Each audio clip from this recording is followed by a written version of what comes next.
So we're at the chicken or the egg situation now. We've made the rod. Do we make the link there and make the brackets fit, or do we make the brackets first that's going to support this rod and then make the link at the end? I think we're going to make the brackets first. Let's decide how we're going to get connected to this and where we're going to run that rod. Plenty of these square nuts. Let's see if the square nut will fit over the rod. It'll fit over the rod. It's only got to do this, which is fine, but if there's any movement in that rod, it's going to jam, isn't it? Yeah, it's okay on a perfect job, but for our job, that's not quite going to do. We need a bit more, because it's only going to slide along, isn't it? So we need to go up a size, I think, or a couple of sizes. We've got plenty of them. That'll sit in there, that would rub along nicely, and I know it's only going to run, but it's a bit OTT for the job we want to do in it. We might end up, because there's going to be a certain amount of lift in this barn in the end, we might have to end up with, we'll keep that for the very end is going to move up and down a bit, so we might keep that for the end bracket. Yeah, and then we'll that might just do the trick, you know, and then we'll get it under control. We'll come a bit smaller, not much smaller, but a bit smaller. What we got to watch out for when we're making room for the shaft needs to do this. It's going to be turned by this. It's only got to go from there to there. But if you look, this is at that level. By the time it comes up here, it's now at that level. So there's a difference in height, isn't there? It's just the same as this one here, look. This one is up at that level there now. When so you've got to allow, or you're going to know that's going to happen. It's not as simple as making it go forwards and backwards. That's at that height. By the time it ends up, it's up that height, isn't it? Obviously, as you get closer to the end here, it reduces. But and in the middle, it's sort of middle height. So, so it's up to the brick cement line there. When it's done, it's below the cement line. So it's going to do that. We know it's going to do that, don't we? So, and again, that's got the desired effect. But we don't want to do that. We want very similar, but not quite the same when we're going to work underneath it. We're not going to work above it. Yeah, because that's cam locked at the moment. Yeah, that can trap itself there. So we're going to avoid the cam lock, and we're going to do it this way. And push it shut, bring it open. Yeah. And obviously it will reduce. This is quite a lot, this end, but it'll reduce, and in the end it won't go at all. So we've got to make sure of that when we make the brackets. We're going to make the lock end. Although we've decided to use this suspension bit that we use. We're going to use that as a lock end. That's going to be sliding in and out. So it'll go close and open. Yeah. So that's what we've used. We're going to use that nut. It's going to be fine. In a similar way, we've used this thread before. We're using a socket to get onto the here. So that's going to be like that there. So let's cut that off. Get ourselves a sacrificial socket that fits over there, plus over the end of this thread here once we've cut it off. And we'll marry these together, which will then give us a connection point here. Yeah. So let's make this now then. Let's make this. It'll be easier than I thought. This is the locking bolt. It's going to run through the nut. That's going to be the thing that goes in and out. put a socket on the end of there. Now I was going to cut the sleeve off here and use that as a sleeve, but we don't need to because that fits in there. It's sticking out slightly, so we're going to have to reduce the end of that so it goes in there. That will go in there. Well, this to that. Well, that to this. That will give us somewhere to start to make a connecting rod. Hold on. So then that will connect to the rod, whether it be above or below, and that will give us the ability to thread in and out. So we'll make a link here somehow, whatever we're going to do. I'm sort of thinking two of them on top of each other. Well, two nuts here, or well, that shaft to there with two nuts. Then we've got the ability to thread in and out, haven't we? And then this would be supported by that there. Yeah. So this should be fixed on the wall. Then you could have two nuts on here on top of this rod here, couldn't you? This is okay. It's just, it's so easy to burn through your thread. And, you know, you're doing our job, you're doing okay, and then all of a sudden you've caught the thread or you've burnt a hole in the thread and all that. So I've learnt now to try and work my way around it, even welding this. It's so easy to crack it in the wrong place and completely ruin the job because you've caught inside the thread. You've either welded the rod to the thread or the thread to the rod, or you know. But anyway, I think that's going to be all right. Put this sacrificial socket into there. We've already used this as a sacrificial socket, so we've converted this into a thread that we can use and we can adjust. We can run it across there. So, and this, because it's all we're going to do, this rod is going to move that way, isn't it? Or actually, the rod's going to move that way. So how do we toughen up the end? We're going to have that on the end. That's going to big suspension joint, whatever. It'll be a nightmare to saw through or cut through or whatever. So, because like I say, this is all practice. This is just enjoyment of thinking and making and messing, and you know, gets the old grey matter working. Welding is good, but you got to weld it in the right place first. I thought to myself, oh, I've got it going, it's going to be nice, but I've completely missed. I want to weld here. I don't want to weld there, I want to weld here. Don't you idiot? You should always wear gloves anyway. But now you should wear gloves when you're dealing with small stuff, because it's going to be so easy. Whilst I'm tacking this together, it's going to be so easy to go and there's your skin gone. The heat transfers, doesn't it? You're welding here, but if you're welding enough here, as we're going to be going around here, the heat will come along and so you can see it's a bit wobbly. Wasn't too bad on the sockets because the vise opened long enough and I jammed them together. This is a bit wobbly, so you just need to get a friend really. Don't do it yourself. But anyway, if you haven't got a friend available, you need to hold that still, don't you? And that's where the gloves come in. When you're doing little stuff like this, it's so easy to burn yourself. So yeah, really, you've got to wear the gloves when you're making smaller stuff, because otherwise you'll just go and then it's too late. Thinking of this there, that would do quite nice, wouldn't it? Wherever this settles, I don't really know. Yeah, this settles about there, doesn't it?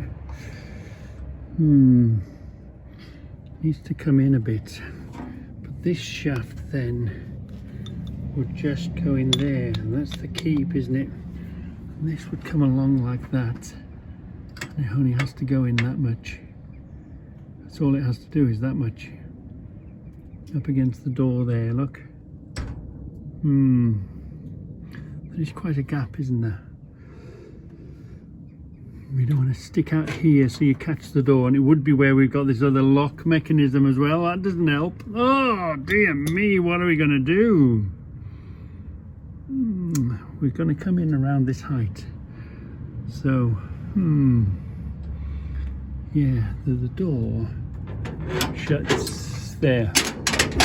That's the door shut. Here's this bolt here. We could even do two of them. We could do two, couldn't we? We could bring it out slightly to there. Yeah. And that is there, so we could afford to put another one here, with the shaft coming through it. And we've got our position, haven't we? We've got our position, so and that would go through there nice and easy. Bit tight. I don't like tightness.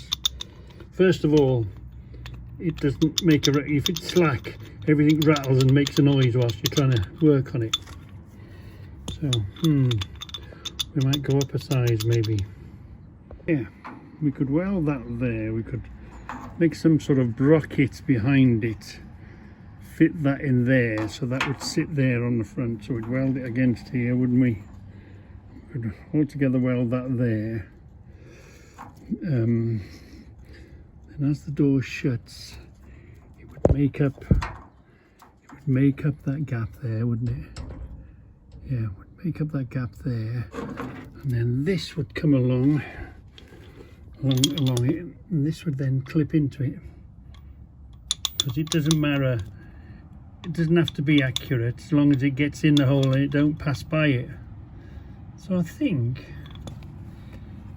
all we've got to do is marry this up on there, yeah, well, this to there, and the same level as we weld this onto there. The shaft will be coming through here like there, and then this will be the door, and the door will come and the door will come along and shut like this, and then that will go into it like that through there. We'll have to sort of weld it out and be able to knock it, so we're gonna have to tack it on here, maybe on another piece of metal, so that we can knock it round, because this is no good that way. No good that way. It won't marry up. It has to be tucked. It has to be just slightly tucked in. Yeah, it has to be tucked in slightly. So that's going to be a bit of a mare to do. Yeah. See, we could put it on the end of there. The height doesn't matter. That's nearly there. Try and get it at that angle. Oh, that might do. Reduces the gap and it doesn't stick out too much, does it? And we can build all the rest of that with weld. Might that's there, isn't it? Be a nicer, better burn there, wouldn't it? I'm going to have to figure that out. We could tack it there and tack it there. Would that do the trick? Oh yeah, that might do it. That might do it. Tack it there, tack it there, make it fit, and then yeah, because you can then put connecting plates and weld it all up and do whatever with it then, can't you? We're getting there, we're getting there, we're getting there. Because this shaft's going to come across, isn't it? Yeah. We'll make sure we can get through there, yeah. That's the main thing. And that can go on the bolt on this edge and that on the edge. And that'll do the desired effect, won't it? Yeah.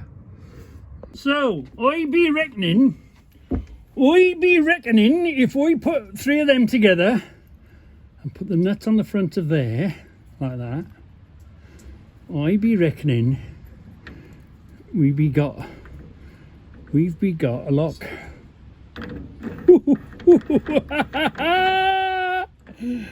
Yeah, I be reckoning we don't have to have much of a throw on it, do we? Right, we've got to be very careful when we I mean, if worse to the worst, we grind a bit off the front. But I be reckoning we've got making. There's a little bit of a catch there, but if I weld all this lot into one big, weld that into one big lump, put them three there behind there, and sit this on there, and then weld this on there. That'll give us the space we want. The shaft will come along, go in there. We might bring that forward slightly. Because it's locked. This is the position it's in. Down slightly. Here we are. And if we're very careful and clamp it really tight before we lock it into place, I'd be reckoning, we'll move that forward slightly to about there. I'd be reckoning that's, we've cracked it.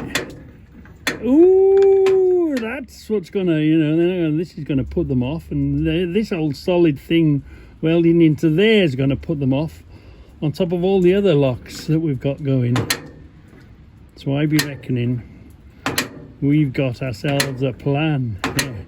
There's a little bit of roughness around the edge here that wants to just be rubbed off, but make sure that stays up there, it doesn't trap.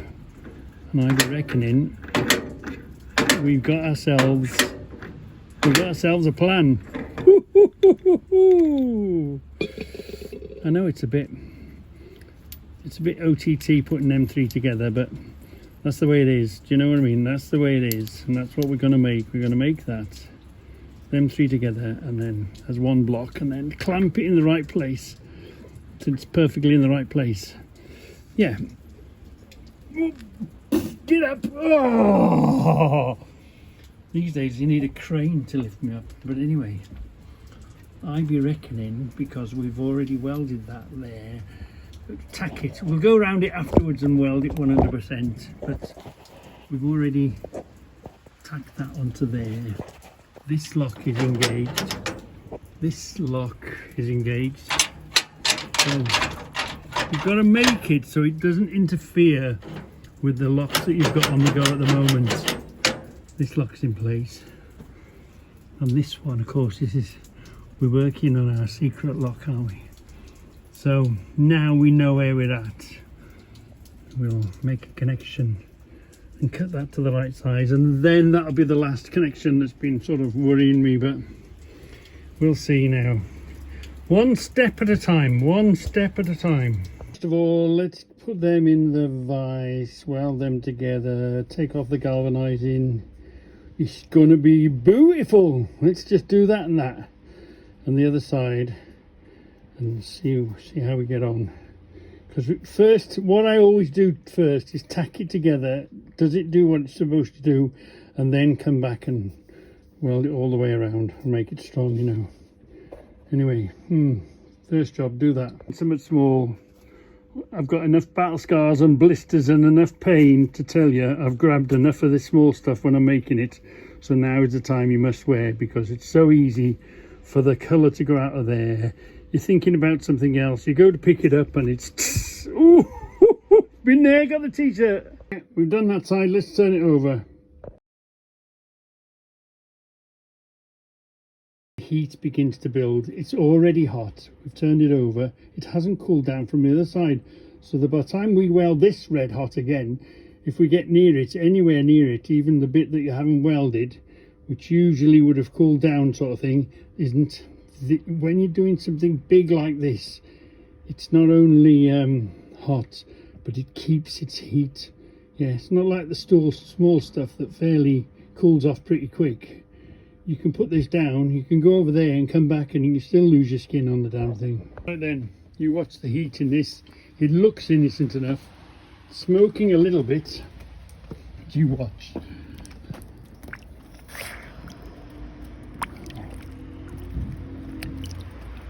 Not as hot as I thought, but look look at the heat building in it. Look how dry, drying itself. It's drying itself instantly nearly, so it's still not really, and still smoking. It's not stone cold, and that's freezing cold bird water, that is. Yeah, anyway. Ooh, we're getting there, we're getting there. So let's make sure the other locks are engaged. So we can do this one first, don't we? There's that one locked. This one will be in its locked position. Hold on. That's in its locked position. Wait there a minute. So what have I just done with it? Hold on. Oh yeah. So we'll have this welded to the bar in that position, won't we? I was going to think about cutting the front of this off, welding these together, weld this up there. But if we put that right on the edge there, around about there, look at that, and wow, that's going to be just fine. Because whether it catches it by a lot or a little, it doesn't really matter as long as it's caught it. Plus, look at the protection it's got, because yeah, you're going to have to go through this bolt here. Hold on, let me reposition you.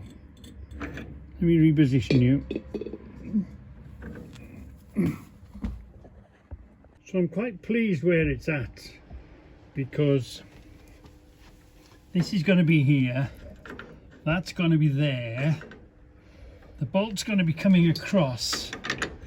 So whereas ordinarily you put a hacksaw down beyond there, or a cutter blade or whatever, same here, cutter blade, you're really going to struggle to get to this bolt. You're going to have to go all the way through here to get to it, or you're going to have to go all the way through here to get to it. So it's not going to be an easy place to sort of get to. And if you brought if you've got a petrol one, it's going to make a noise. If you've brought a battery one, it's going to take all your battery and all your blade to get to it. So there's a little bit of filing here. We might do that flat, really. It rubs just up against there, but wow, yeah, I'm pleased with that. Now weld this onto there, and by George, we have got it. Whoa.